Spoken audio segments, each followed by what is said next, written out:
Hi everyone, I hope you're well today. I'm doing a little piece now, sort of an anniversary, sort of sad anniversary, but happens. 10 years since I stopped playing the horn. I played for 50 years all over the world, and everything comes to a close sometime. I wrote some piece about it, how it started and how it ended. So I thought in this sort of 10-year milestone, I would share that with you guys. It feels like I'm still performing, but not on the brass instrument, and melodies are coming out in words instead of notes. At any rate, I hope you enjoy this piece. When I played the horn. Chapter 1. I'm looking back recently on my decades-long career of horn playing that now ignites a sort of visceral desire to understand its matrix and its demise. I often think what quick ephemeral moment ignited my passion to play my soul song up a fifth from the piano. A lot of times passed now, and almost uncountable concerts and millions of ears have witnessed my efforts, and I'm very thankful. It's been 10 years, as I mentioned, since I put my metal partner in the case for the last time. Now, you would have thought the amputated metal circles in F would have faded from my daily memory and steps and breath by now, but that has not really happened at all. I want to try to understand, for myself and for any other fellow lovers of the horn or any instrument, that a love for something like our instruments simply does not stop. It becomes a warm memory on a shelf. Now, in the beginning, there was a click as I opened the case to see the spherical mass of organized tubes exuding a possible radiant lifetime view of looking up a steep hill of intrigues, whispers, and many passions. There's a real intimacy in picking it up with the innate required balance of two hands and gazing in wonderment at the svelte metal circles with its wide head of glory called the bell. Now, bringing the long, extruding lead pipe with its introductory inviting mouthpiece to my lips necessitates a cold metal kiss with thoughts of sonic passion. The very first unfamiliar touch as a novice initiates a request of this odd mouthpiece that leaves me wondering and a little breathless, saying, why am I here and what am I doing? Well, now I'm galvanizing my singing soul to a musical collaborator that I just met. Hearing a resonant soul call the horn left me asking, can I sing like what I just heard? We start an open-ended quest to tame this unusual beast in our hands, not knowing all the pratfalls that it's going to require.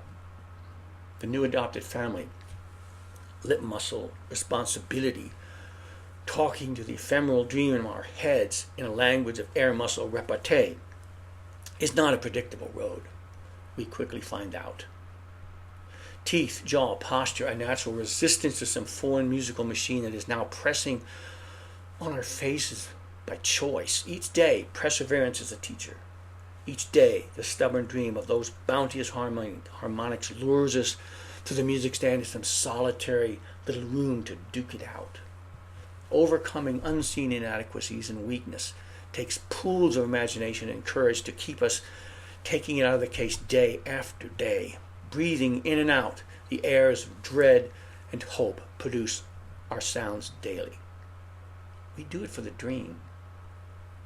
We do it because we have a personal, insatiable sonic lust. There is now a siren song fueled only with random patches of improvement and beauty that is fueled by all our stubbornness. As we slowly improve and revel within the sadomasochistic adopted family, we create a unique, inspiring moments that touch our own souls deeply and magically others nearby. Chapter 2. Decades of breathing the horn with all its vicissitudes and joys led me to think I'd earned a complete knowledge and control. Well, I actually ended up being able to do anything on the horn asked me to do. That beautiful, generous time always left me breathless and humble. Every day I reveled in my joyous job. Little did I know that deep pools of expertise welded an insufficient armor against some of Mother Nature's mysterious tricks and weapons. Beneath the bounteous, beautiful garden I had cultivated of colorful growth, strength, and control, I learned that things could slowly shift sideways unnoticeably at the same time.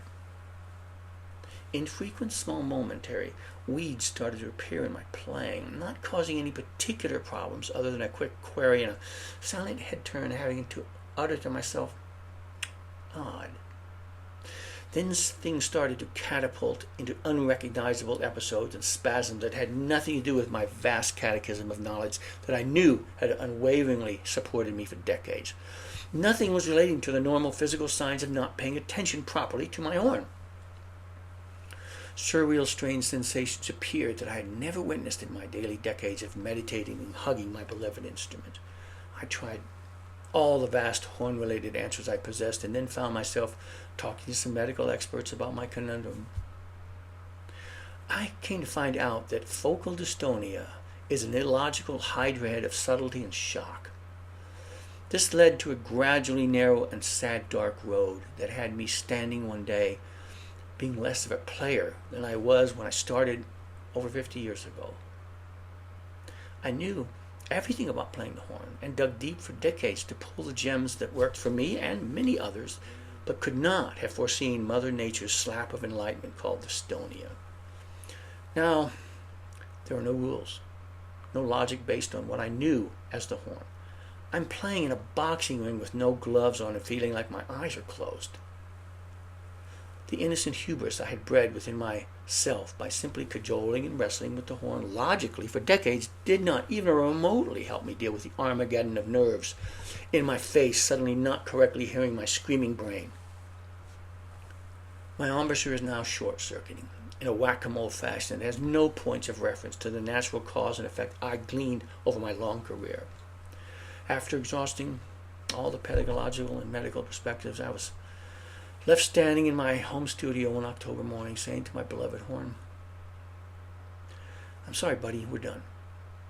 It was a great, great ride, thank you, but we're finished."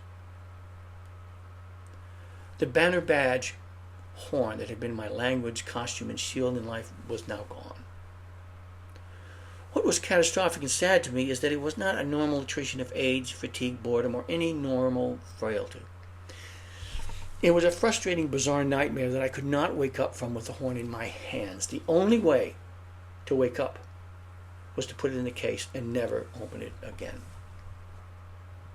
As painful as it was, the horn and I left, at least parted on compassionate, friendly terms, knowing that it was neither one of our faults. It was out of our hands. Now I look back and thank the fates who allow me to play the horn. It is a significant part of my soul now and forever, whether I am making sound anymore or not.